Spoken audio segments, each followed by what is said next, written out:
할렐루야. 네, 오늘도 주님의 말씀을 사모하셔서 주일 저녁에도 예배의 자리를 이어가신 여러분 위에 주님의 은혜가 가득하기를 축복합니다.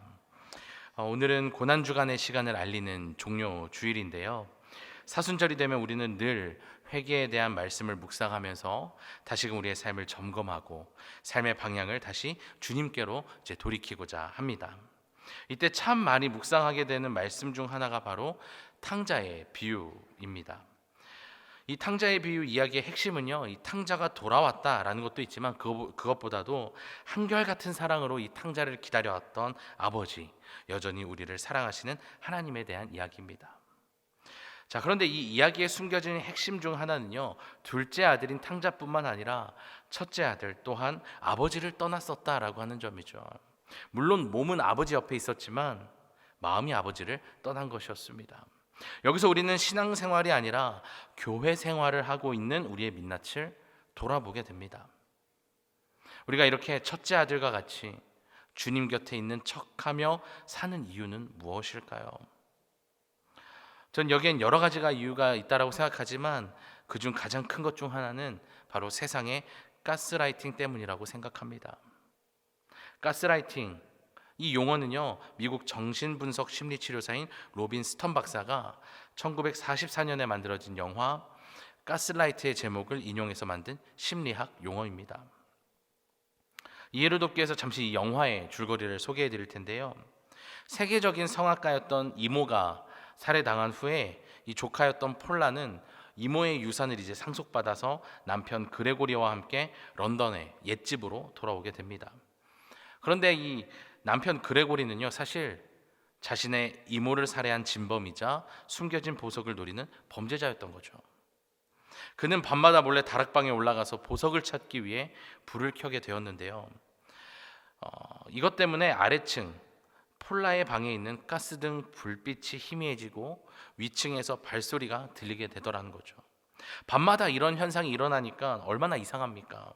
그래서 폴라는 이 이상한 현상을 겪을 때마다 이제 남편에게 이야기를 했고, 그레고리는 그 이야기를 들을 때마다 당신이 환각을 보는 거야, 환청을 듣는 거야 라고 몰아세우기 시작했습니다. 그레고리는 이것뿐만 아니라 일부러 폴라의 물건을 숨기고서는 폴라가 잃어버렸다고 비난하는 등 체계적으로 그녀의 기억력과 판단력을 의심하게 만들었습니다. 정신병자로 몰아가기 시작했던 거죠. 그렇게 폴라는 내가 정말 미쳐가고 있는 걸까? 내가 정신병에 걸린 건가? 라고 그렇게 믿으면서 고립되어져 갔지만 그녀의 상황을 의심스럽게 지켜보던 경찰 브라이언의 도움으로 이 남편의 정체가 밝혀지게 되고 조작된 상황을 깨닫고 남편에게 복수를 하면서 영화가 끝이 나게 됩니다.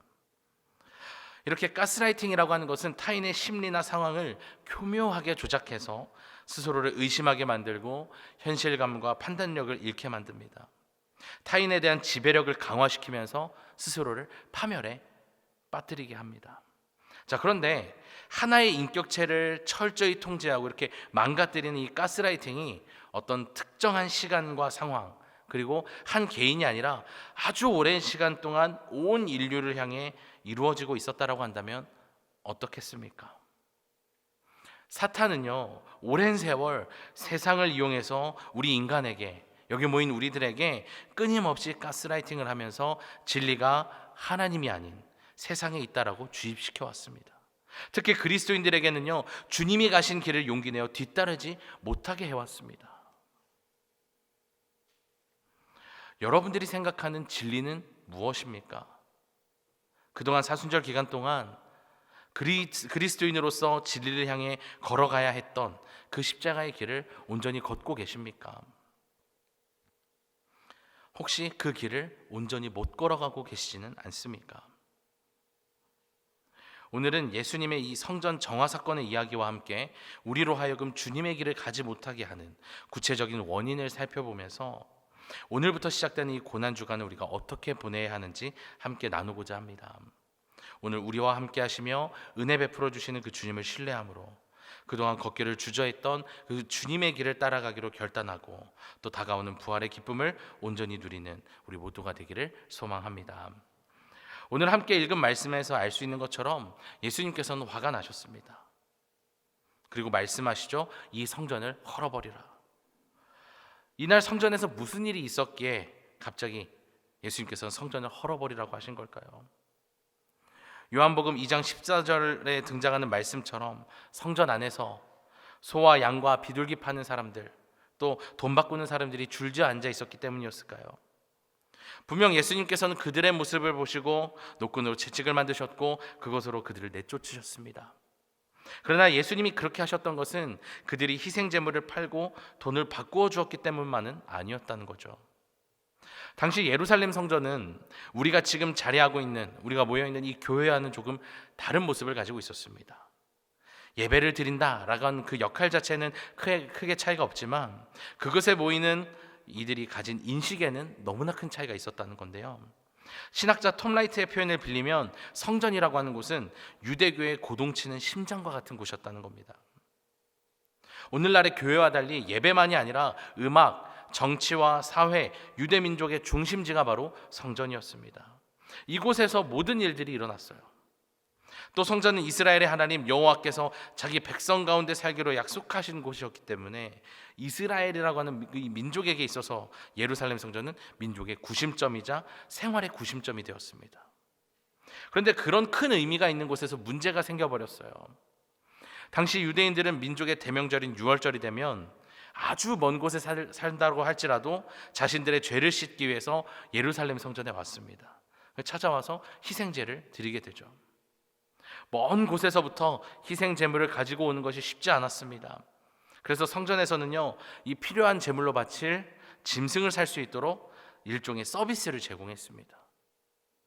멀리서 오는 사람들을 위한 배려였던 거죠. 자, 그런데 이 시간이 지나면서 이 배려가, 이 선한 의미가 조금씩 변질되어 가기 시작했습니다. 유월절 같이 희생 제물이 많이 필요해지는 시기가 되면요, 성전에서는 이 희생제에 바칠 짐승의 값을 무지막지하게 올렸다는 겁니다. 여기서 우리는 이렇게 생각할 거예요. 그럼 좀 힘들어도 자기가 직접 제물을 준비해서 오면 되지 않을까라고 말이죠.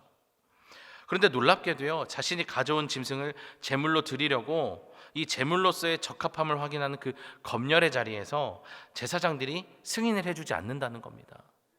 아무리 흠이 없어도 무조건 흠이 있다고 우기는 거죠, 제사장들이.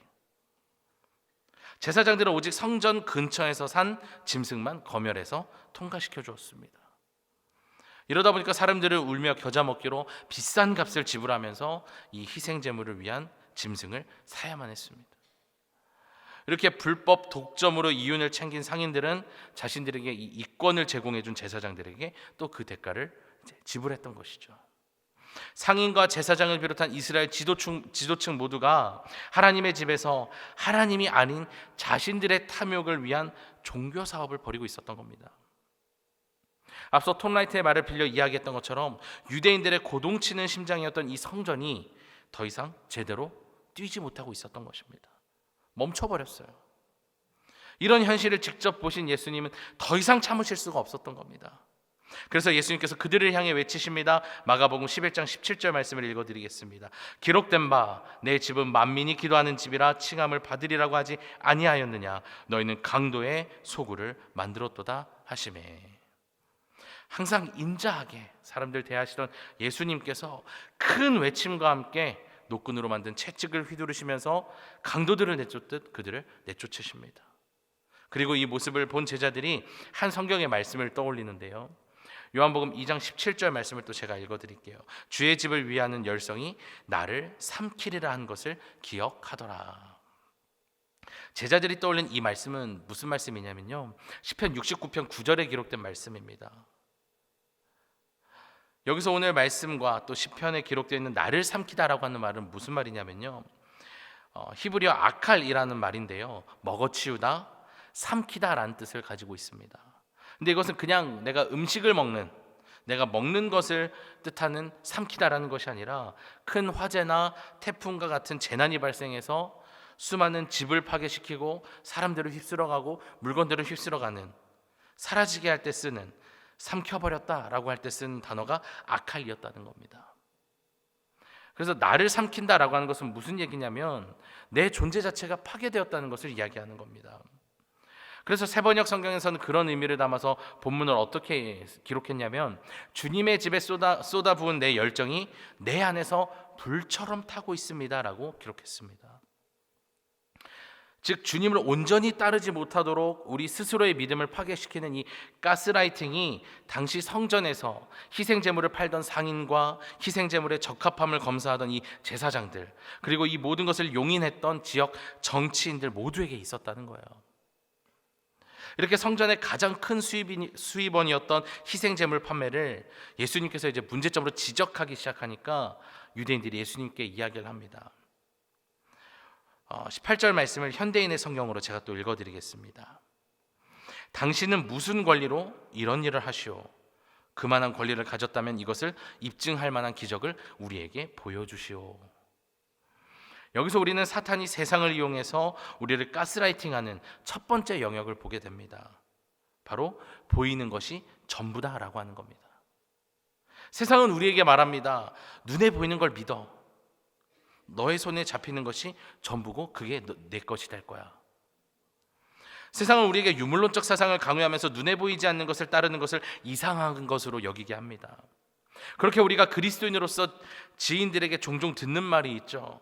하나님을 보여줘봐. 뭐라도 보여주면 내가 한번 믿어보겠다라는 거예요. 기적이라도 보여줘봐. 그럼 내가 믿을게. 2000년 전에도 유대인들이 동일한 생각으로 예수님께 물었습니다. 당신이 이렇게 성전 일을 방해할 수 있는 권리를 가졌다라고 한다면 그것을 입증할 만한 기적을, 증거를 보여봐라, 내놔봐라 라고 얘기하는 거죠. 이런 유대인들과 같이 지금 우리가 쫓고 있는 것은 과연 무엇입니까? 세상이 우리에게 쉴 새 없이 보여주는 것들을 한번 잘 생각해 보셨으면 좋겠어요. 마치 나에게 그것만 있으면 모든 것을 이룬 것 같은 행복감을 느낄 거라고, 그렇게 살게 될 거라고 우리를 유혹합니다. 그러나 그 어떤 것이라도 우리가 쫓고 있는 그것들은요, 우리에게 어떤 직접적인 행복을 주진 않습니다. 오히려 헛되고 헛되며 헛되고 헛되니 모든 것이 헛되도다라고 하는 이 솔로몬의 고백처럼 우리가 쫓는 모든 것은 소유했다라고 하는 그 사실만 남을 뿐이지 그것으로부터 완전한 행복감을 얻지는 않습니다. 왜냐하면 하나님께서 우리를 지으실 때 어떻게 지으셨습니까? 세상의 것이 우리에게 큰 의미로 다가오게끔 만들지 않으셨습니다. 우리가 그렇게 의미를 부여하는 것이지 하나님께서 우리가 쫓는 것에 그 어떤 큰 의미를 부여하지 않으셨습니다. 예수님이 이렇게 아무 의미 없는 것에 빠져버린 그들을 향해 잘못된 성전을 헐라라고 말씀하시고 영원히 서 있을 새 성전을 사흘 만에 내가 다시 세우겠다라고 말씀하십니다. 자, 그러자 유대인들은 다시 논리적으로, 역사적으로 반박하기 시작합니다. 아니, 이 성전이 46년 동안 지어졌는데 어떻게 3일 만에 다시 세울 수 있느냐라고 말이죠. 맞아요. 유대인들 말처럼 불가능한 일이었습니다. 다윗 통치 말미부터 시작되어서 솔로몬의 재임 기간까지 46년이라는 긴 시간 내내 짓다가 완공하지 못했던 것이 이 성전이었습니다. 그런데 그 성전을 사흘 만에, 3일 만에 어떻게 새로 지을 수 있겠습니까? 없습니다. 하지만 예수님께서 말씀하신 성전은요, 어떤 벽돌로 쌓아 올린 물리적 공간의 성전이 아니었다는 거죠. 그럼 무엇인가? 여기서 우리가 또 함께 살펴볼 것은 사탄이 세상을 이용해서 우리에게 시도하는 두 번째 가스라이팅, 바로 46년이라고 하는 핑계입니다. 당시 유대인들이 얘기했던 46년이라고 하는 시간은요, 예수님이 말씀하신 사흘이란 기간과 대비가 됩니다. 46년은요, 단순히 성전이 지어진 물리적 시간, 역사적 사실만을 이야기하지 않습니다. 유대인들이 이야기했던 이 46년은 뭐냐면요, 그동안 그들이 전통이라고 지켜왔던 관습, 반복되던 죄에 대한 정당성을 상징하는 겁니다. 이들은 분명 하나님의 집을 더럽힌 죄를 지었음에도 불구하고 이제는 이건 이제 바꿀 수 없는 문화라고 핑계를 대는 거죠. 아주 예전부터 우리 해왔는데, 우리 조상들이 그렇게 해왔는데 라고 이야기하면서 믿음보다도 문화를 더 위에 두는 심각한 죄를 짓고 있었던 겁니다. 문화니까, 관습이니까 바꿀 수 없는 거라고 생각했던 그 안일함이 자신들의 영혼을 망가뜨린다고는 생각하지 못했던 것이죠. 그저 자신들의 배를 불리기에 급급했습니다. 이렇게 유대인들은 세상적 가치로부터 가스라이팅을 당하면서 무엇이 옳은 것인지 바로 생각하지 못하고 잘못된 성전에 의존하며 살았습니다. 그리고 여기에 모인 우리 역시도 이런 것들을 어떻게 이겨내겠다라는 생각보다는 오히려 세상의 방식에 순응하고 그 안에서 해결하려고 합니다. 이러한 우리의 모습과 비슷해 보이는 가스라이팅 당한 모습이 좀 비슷한 게 동식물의 공생관계에서 하나가 나타나는 게 있어서 제가 영상 하나를 좀 가져와 봤는데요.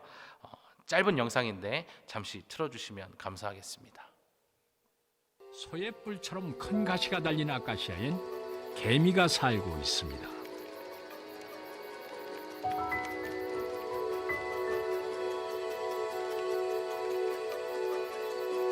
개미는 아카시아의 꿀샘이 제공하는 단물을 먹습니다. 화수분처럼 먹고 먹어도 바닥나지 않지요. 사실 이 단물은 공짜가 아닙니다. 개미에게 지불하는 일종의 대가죠.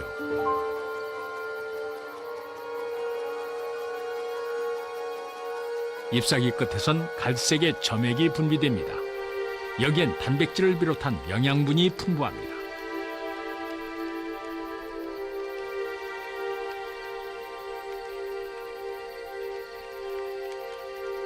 개미들은 굳이 곤충을 잡아먹지 않아도 아카시아가 주는 먹이만으로도 살아갈 수 있습니다.